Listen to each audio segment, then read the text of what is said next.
welcome back to a Second Star interview. I am here with author Jessie Weaver to discuss her new book, Live Your Best Lie, published by Disney Press and part of the Melissa de la Cruz studio. Thank you so much for being here today, Jessie. How are you? I'm great. How are you? I'm doing good, thank you. Well, without giving away too many spoilers or no spoilers at all, can you please tell us about your book? Yeah, absolutely. So in Live Your Best Lie, 16-year-old Summer Cartwright is an influencer with 5 million followers. She has it all. She's beautiful and famous. She's got a book deal. But on the night of her annual Halloween party, the one where anyone who's anyone is either there or wishing they were, she goes missing. And so her best friend, her ex-boyfriend, her frenemy, and her wannabe go looking for her, and they find her dead on her bathroom floor. So from there, everyone is a suspect, everyone is lying, and one of them is her killer. I love a good mystery, so I'm really excited about this book. As you mentioned, with the Summer being a social media influencer, social media creates such an impact on today's society. Was that what called you to create this story, or what made you want to tell this story? Yeah, so that was a big part of it. I used to teach high school, and I saw a lot of my students being like really influenced by this perception of people and wanting to look a certain way or have certain things, not realizing that a lot of it wasn't real. It was just the portrayal of something. And so I started thinking, like, what masks do we wear on social media, and how do we hide our true selves, and what's really beneath those masks? And then what happens when they start being stripped away, either voluntarily or when something like what happens to Summer happens and the layers start being peeled away to reveal what's hidden underneath. So I've always thought that that's kind of fascinating, like who we portray ourselves to be versus who we really are. And I think social media kind of helps us to create those false images sometimes. Oh, 100%. Well, there are different points of view in the book with the characters and flashbacks. So how do you keep everything organized? And did you know the ending when you started, since it is a murder mystery? Yeah, so for me, when I write, I always know my ending for the most part, and I always know how it opens. The middle is kind of a gray area, and I do outline. I'm totally a plotter, but sometimes sometimes I surprise myself or my characters surprise me. So I keep myself organized with a very extensive pile of sticky notes. So I have a different color for each character, and I kind of keep track of who's where, who's seeing what, who's doing what in that way. And that helps me to make sure that I know exactly what's going on, because it can get tricky sometimes. Yeah, you're not in your office with the red string, like connecting on the bulletin board. Not far from that. I don't have like the full murder board on my wall, but close sometimes. So then do you, with you saying you outline the plot and know where everything is, do you, with the sticky notes, do you also like build up the characters? So is it very like character focus as well? Like where you have like pages of details on each of the characters? Yeah, so before I even start writing, honestly, before I even start outlining, characters are where I begin. And I really love a good flawed character. So that's something for me, like none of my characters are perfect. All of them have issues, some of them pretty major issues. And I like to start with like, who are they really? So appearance comes later, but for me, it's like, what do they want? What do they need? What's stopping them from getting what they need? And then what is their personal misbelief? So what they believe to be true of themselves that they'll realize throughout the story, or maybe not realize, is actually not true about them. Yeah, that's good to have all that, so you know like where it's going and why would these characters do that? Because I love what you said about having flawed characters, because even with the social media, who may seem like a perfect person, they're flawed, like we have to remind ourselves daily, like nobody is perfect. And I think this book like encompasses that with, here we have this, ideal Summer character and everything's but then it's like, no, you got to get to the layers and dig deeper. So I love that you build onto your characters and have those notebooks filled with all the information. I definitely support flawed characters. Yeah, I understand. And it's interesting because sometimes people are like, but everyone has issues and things going on. And every time I start to like someone, I find out something about them. And I'm like, yeah, exactly. But like, that's real. That's real life. Like, and so like, as we build and develop friendships, like, it's so important to remember, like, even those people who are wonderful people and they're our real friends, they're flawed too. And that's okay. We all are. Yeah, it's that whole argument of like, is the character relatable or just extremely likable? And it's like, well, they can still be likable, but relatable is so much more important to have your reader know, like, oh, thank God this character messes up too. It's not just me. Yeah, for real. Even if they cause us some pretty intense stress sometimes, because my characters cause me stress. I'm like, what are you doing? No, don't do that. And you're like, wait, I'm the one writing this. So like, I'm in charge. Well, what are you doing? Yes, all the time. Well, this book, it's really cool. Your book is part of Melissa De La Cruz Studio, which just started out. In fact, you're the second book of this, right? Yes. Yeah. So have you gotten to meet Melissa? How did that whole process work of getting to be chosen by Melissa?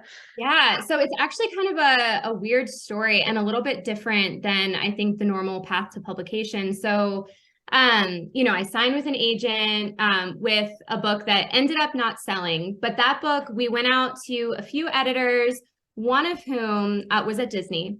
And so they read that book and they were like, we really like your voice, but this just isn't right for the market, which I think is a pretty common thing that happens. Yeah. It's not right now. So I was like, all right, well, back to the drawing board. And I got a call from my agent a couple weeks later, and he was like, hey, this is kind of out of the blue, but what do you think about putting together a proposal and 50 pages for a book for Melissa De La Cruz's new studio because they really like your voice? And I was like, I love that idea.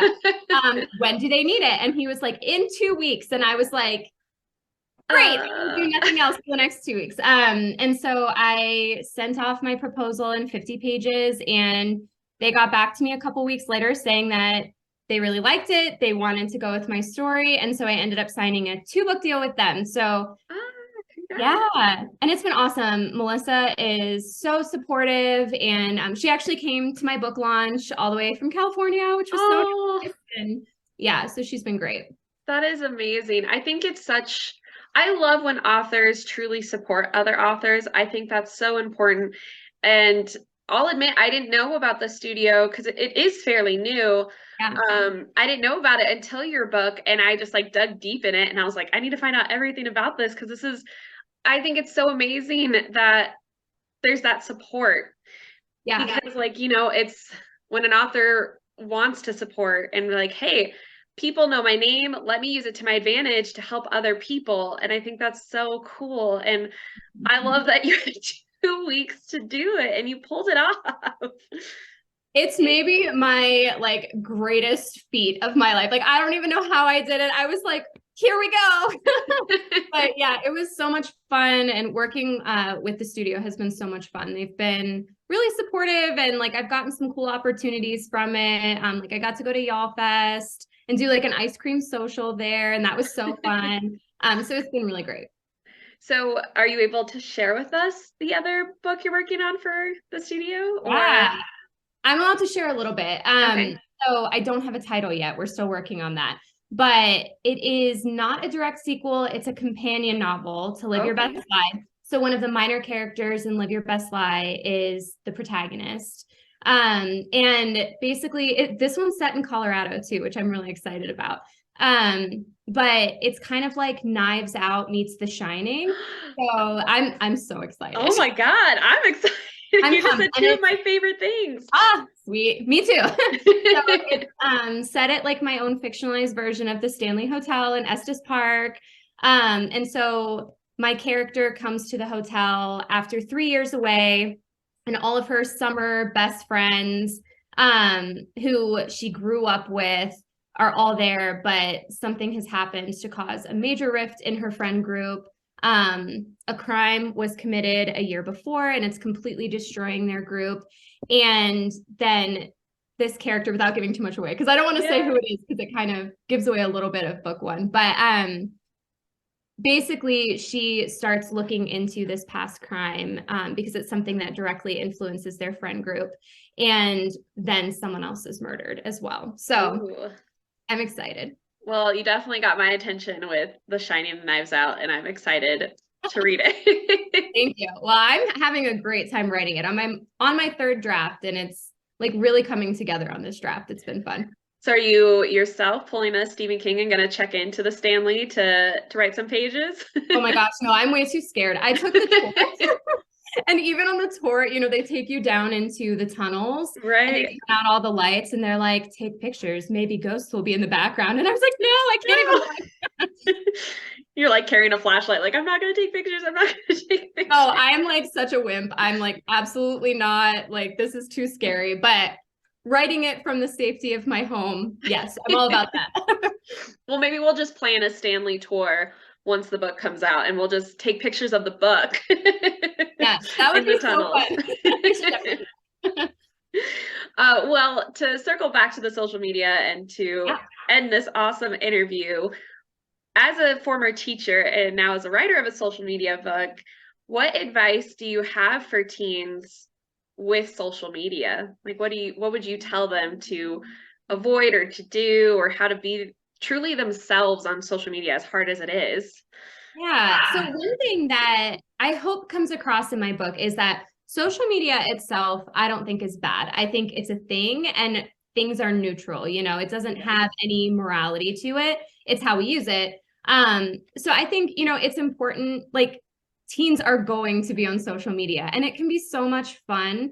I think the thing is, don't compare someone's highlight reel to your day to day, because of course their highlight reel is going to look perfect. They're not posting all of the things that are going wrong in their lives. And also just keep in mind that it's okay if your life is a little bit like what seems boring to you. Because I know sometimes for my students, they'd be like, oh, nothing ever happens to me. And I'm like, actually, it does. Like you have such a cool, interesting life. And even though sometimes like, okay, I go to school, I hang out with my friends, I do my homework, like those day-to-day little commonplace things can actually be really beautiful, and don't let social media tell you that they're not. Yeah, that's true. You got to relish every moment. Yeah. Oh, well, Jessie, thank you so much for meeting with me today, and congratulations on your debut book. And for those of you watching, you can actually purchase the book by visiting the link in the description. So, well, thank you again, and I cannot wait for this book, and I can't wait for the next one. Thanks. I'm excited too. Thanks for having me. Of course, and we'll see you all soon.